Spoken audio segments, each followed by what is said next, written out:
This is Health Yeah, your weekly update on what's going on in the health, wellness, and medical world with Monica Robbins. As kids head back to school, it's time to talk about kids in sports. There are so many benefits to being an athlete, but it can also come with its challenges. This week, we take a closer look at what student athletes and parents need to know to make it a successful school year. From how much is too much when it comes to sports and extracurricular activities, to what are the limits for parents, and how do you know when to not push your child, and how to prevent burnout. A lot of times we have overachievers because we start to subconsciously compare ourselves to others. It's all straight ahead on Prescription for Life.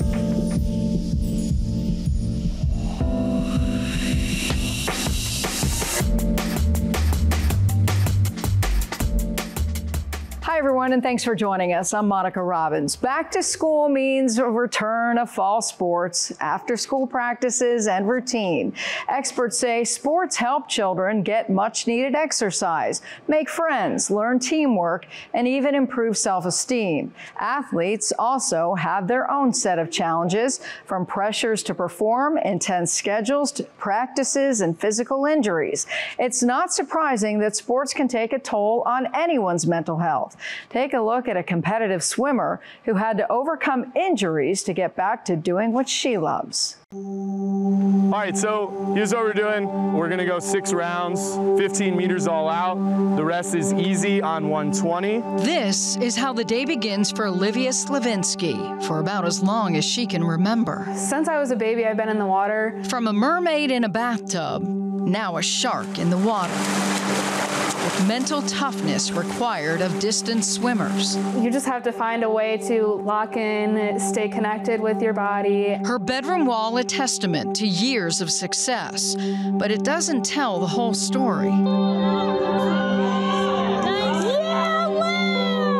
A multi-sport athlete, she made time for lacrosse too, and it was there in March of 2021 that Liv's greatest battle began. All of a sudden, I just felt immense pain. I felt a pop, and I could not get up. A torn ACL in her right knee. After surgery, the road through PT and recovery, bumpy. 2 more procedures addressed scar tissue and patella tendonitis. By June 2022, Liv was in the home stretch, just in time to attend swim camp in North Carolina. On the first night there, we were playing beach volleyball. I misstepped in the sand while going for the ball, and all of a sudden I felt that pop in my left knee. Convinced it was only a tweak or sprain, she prepared to swim the very next morning. And while I'm sitting on the pool deck, I push myself in with my right arm, and it just slips behind me and dislocates. 2 major injuries within the span of 12 hours for a young athlete who spent the last 15 months rehabbing. Another torn ACL, and now a torn labrum in her shoulder. Also damaged, her spirit and confidence. I was scared I would re-injure them or hurt them again somehow. Some of the work, like we do with a lot of athletes in that case, revolves around the perception of the injuries, the fear of movement, getting back, some of just the distorted beliefs that you have in our thought processes that don't reflect reality. Setbacks during her first ACL repair brought Liv to Cleveland Clinic sports psychologist Matthew Sacco. She would need his help again. Triggers, including hearing about or witnessing injuries, feeling soreness, pain, or pushing her rebuilt knees. During breaststroke, stresses those joints. I was freaking out the whole time, even though I knew I was fine. It felt fine, but I still just could not get over that mental jump. Through cognitive therapy, Liv was able to express her fears out loud and work through them with professional guidance. It really is a matter of building some skills around what happens when I am really having a tough day. Then we have some space to maybe re-script some of that. We're talking about, okay, what might be a more healthy, more effective way to think about that? And it takes time. By By her senior year, Liv was back, a rebuilt body with a mind to match. She's a different person today, grateful and stronger. Just getting help is the best thing you can do for yourself. A new chapter now just weeks away. She'll fulfill a dream of swimming at the collegiate level. I was just so excited to lock it in place. I'm so excited to go there. This fish out of water is ready to dive back in the big ocean that lies ahead. Now to our expert about managing expectations and how much is too much. Joining me now is Dr. Allison Weldon, a pediatric sports psychologist with Akron Children's Hospital. Thank you so much for being with us. Thank you for inviting me. So much to talk about, especially we've just gone through the Olympics. So many kids were watching, rooting on their favorites.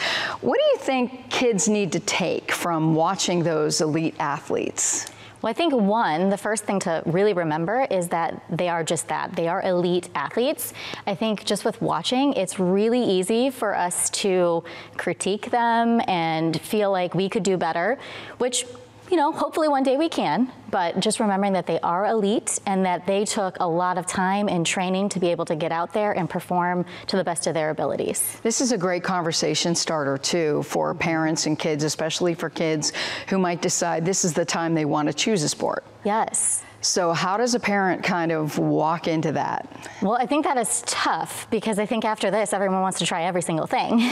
But I think gauging interests and doing a little at a time. It is better to do 1, maybe 2 sports at a time rather than trying to put your kid in 5, 6 sports, which would be so much to really kind of navigate through, but also just too much on that poor little body of theirs. I think one of the things, you know, we're heading into back to school, and, you know, so many parents want to, you know, we know extracurricular activities are really, really good for kids. How much is too much? I think it really depends on the lifestyle that the family wants to live and the individual, and then how much commitment each activity has. So each activity may have a 30-minute commitment twice a week, which that could be definitely doable to be in 3, 4 activities. But if we have a sport that, you know, you have to practice 2 days a week plus 2 games a weekend, then maybe only 1 at 2 at most. How about when the child starts off with something and then maybe doesn't like it? You know, I'll say this. My parents were like, nope, if you started it, you got to finish it. Yeah, so I'm definitely a proponent of sticking it out. Now, there are definitely reasons why I do think that mid-season we should quit a sport. Obviously, if there's some pretty toxic team environments or coaching, some bullying going on, it's okay to leave then. But if we just don't like it, I think we just got to stick it out. You know, I mean, youth sports is just about 8 weeks, maybe 10 weeks, but high school does become a little bit more challenging because those seasons are definitely longer and they have a whole lot of practices that go on. They're, you know, every day, 5 days, 6 days a week when they come to high school sports. So I would still recommend sticking it out to the end there, unless, once again, the toxic environment, like we can't let our kids go through that, but definitely letting them quit at times is okay. What's the average age and reason a child would come see you? So I mean, I can see, well, I've seen down to about 7 years old. That doesn't happen very often. Typically, my average age is probably middle school, high school age kids. Kids see me for lots of different reasons. So I have the athlete that is coming back from an injury. I am housed in the sports medicine ortho sports rehab floor. So they would definitely be coming from injury, whether that was surgical or just like a sprained ankle or a pulled muscle that they're seeing PT for. Sometimes they'll come see me. But otherwise, I have others that come because they're having a mental block. I have a lot of dancers, gymnasts, and my competitive cheerleaders that will have like a mental block with backwards tumbling, tends to be the one. So they'll come to me for a mental block. And then I have others that may come for just wanting to improve themselves and how they can get it to the next level, because we can see sports are physical. That is definitely obvious. sports, but there is definitely a huge mental component to sports, whether that's just how do we navigate through maybe a tough environment, not toxic, but just a tougher environment, through how do we get ourselves to push ourselves to become that collegiate or that professional athlete. It seems that professional sports, the NCAA, they're taking mental health quite seriously. Yes. They're looking at it as part of training, but that still has yet to really filter down into high school, middle school. Yes. When you have a cheerleader, when you have a gymnast, Simone Biles brought up a great point, you know, when she stepped away from the Tokyo Games because she had the twisties.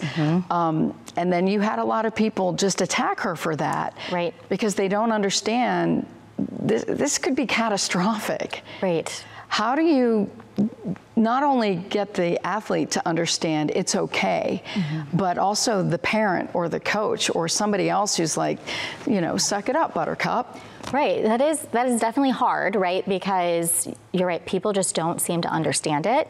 It is a harder concept to kind of understand that, you know, we are going to have these moments. But you're right. I mean, especially for a gymnast, it could be very catastrophic, right? If she can't mentally be prepared to make that flip, she's probably not going to be safe in her landing. So I think having the parent or coach kind of understand the safety concerns, and there are safety concerns across every sport, but obviously gymnastics is very apparent in some of those safety concerns.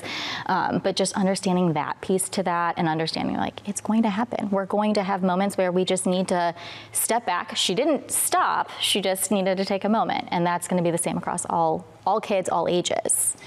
Do you find that parents are starting to get it? Or do you see that parents, once you explain to them, because I would see once they understand, or once their children seem to understand that mental health is part of it, that makes them a better athlete. I think parents are starting to get it. I think that, you know, Simone Biles definitely drew that to attention, but Michael Phelps has, as well as numerous other professional, Olympic, collegiate athletes have brought to attention the mental side to it, and understanding that there is the mental preparation that needs to go into it. You know, think about baseball, softball. If they're not mentally prepared to enter that batter's box, they're probably not going to be getting a hit. But, you know, it takes time, it takes effort. It's very different across a lot of different sports as well. I think a lot of parents don't realize the pressure, too, that they put on their kids. How do you address that? Do you discuss that with the kids? And is there something the kids can do? You know, where are the limits when parent gets to be, you know, coach, trainer, cheerleader, or, you know, those parents who seem to just go beyond? Right. I mean, it's definitely a conversation across the board with both the athlete as well as the parent, but it really does depend. You know, age depends in some ways. You know, I always ask if it's a older, or I guess an adolescent and up, I definitely ask, like, hey, is this something you want me to address with your parent? Is this something you want to talk to them about? How do we want to approach this, and kind of take the team collaborative approach? Younger kids, I'm a little bit more direct with the parent of like, hey, let's take a step back. Like, let's look at what we're saying and how that may be impactful to little Joey over here. So it just depends. Back to school is happening. What is the biggest stress factor that you're finding that kids are needing to deal with right now? Well, the sleep is definitely a thing. The having to get back onto that schedule, go to bed earlier. 'Cause, I mean, most kids, regardless of age, are not typically going to bed, you know, at the time they would for school. You know, you typically, even, you know, I don't know, early elementary kid is going to bed slightly later in the summer with the sun being up later. So having that be a big issue, because going to sleep and getting enough sleep is definitely incredibly important.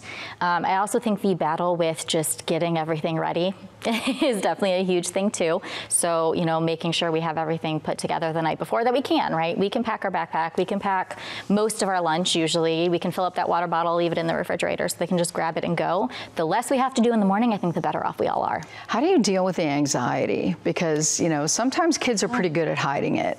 How do you pay attention and know something's not quite right? Yeah, so, you know, I mean, I think looking at your child and seeing kind of their mannerisms, right? So we often see anxiety presenting slightly different in children. It's sometimes, I mean, very overt or obvious worries that we notice, but also it's, the irritability, the becoming more easily upset, more angry, easy. Those things are those things that could say that we are having some anxiety, and recognizing that that is something that may be going on with our child, and then just kind of talking them through, being like, hey, so I noticed it looks like you're feeling kind of angry or feeling kind of upset, or maybe even saying like, it looks like you may be kind of anxious, and helping them identify and label those feelings so that they can then be like, yes, or no, Mom, you're completely wrong.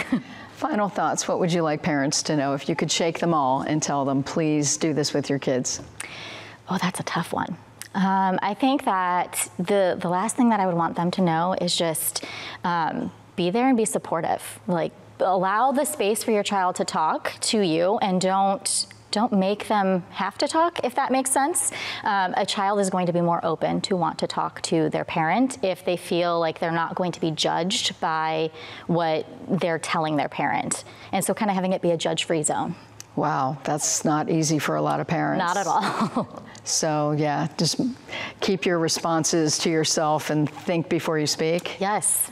Wow, lots of parents are going to have to talk to you too then. Definitely. So, Dr. Weldon, thank you so much. Great insight. Thank you. Kids can get burned out from too many activities, including sports. So how can you make sure your kids are still playing for the fun of the game? The answer after the break. Stress and burnout can be real for student athletes. The pressures of competing and long hours of training can lead to physical and mental exhaustion. Jasmine Bird shares some tips. I would encourage parents to make sure that there is a balance between activities and rest time. Huntsville Psychotherapy and Counseling Services owner and psychotherapist Monretta Vega says sometimes the truth is the burnout is real. When we've been doing sports for so long, or any extracurricular activity, that burnout comes because we may not see a benefit, and we also may start to just see a decline in our interest levels. According to the Kids Mental Health Foundation, while about 60 million kids participate in organized youth sports across the country, a recent study published in Pediatrics showed that 70% quit playing by the age of 13. A lot of times we have overachievers because we start to subconsciously compare ourselves to others who are in different categories. Vega says for parents, it's important to ask and sit with those tough questions. Yes, we may have a star athlete and they may be great at this activity, but are they motivated to continue on? Is their heart still in it? And most importantly, I would just encourage parents to revisit our goals when we're talking about extracurricular activities. Again, we see the greatest athletes and the greatest aspects in our children, and we want them to be successful and to enjoy, but check in every once in a while, especially before we go signing them up for the travel or for the next semester or for summertime. Just make sure that they're still interested and identify what their motivation is now. In Huntsville, Jasmine Bird, Fox 54 News. Doctors say kids competing in sports can also experience things like anxiety and depression. Kids as young as middle school age, and it's more common than you may think. As many as 35% of even elite athletes have expressed mental health concerns. Doctors say a few ways parents can help is to promote good health, sleep, and diet, plus setting limits on social media, where kids sometimes focus on unrealistic expectations instead of what they can control. Where is someone in your day thinking about something that you did that made you feel like you put in good effort? Where's a place that you feel like you had some success and had an accomplishment? And where is a place where you made some progress, where you identified even just a small degree of, I got a little bit better there? And parents shouldn't stress their child's success in sports. It doesn't define who they are. Now, hopefully these tips and advice will help you and your student athletes have a successful school year. That'll do it for this edition of Prescription for Life. Thank you so much for joining us. We'll be back next week with another dose. Until then, I'm Monica Robbins, wishing you and yours good health. Thank you so much for tuning into Health Yeah. Please find me on Twitter and Instagram at Monica Robbins. Like and follow my Facebook page, Monica Robbins WKYC. Find video podcasts at Monica Robbins' channel on YouTube. And please subscribe. Wishing you great health and hope to see you again soon. Thanks for listening to Health Yeah with Monica Robbins from WKYC Studios. Subscribe now so you never miss an update. And find more on everything you heard here on WKYC.com and on the WKYC app.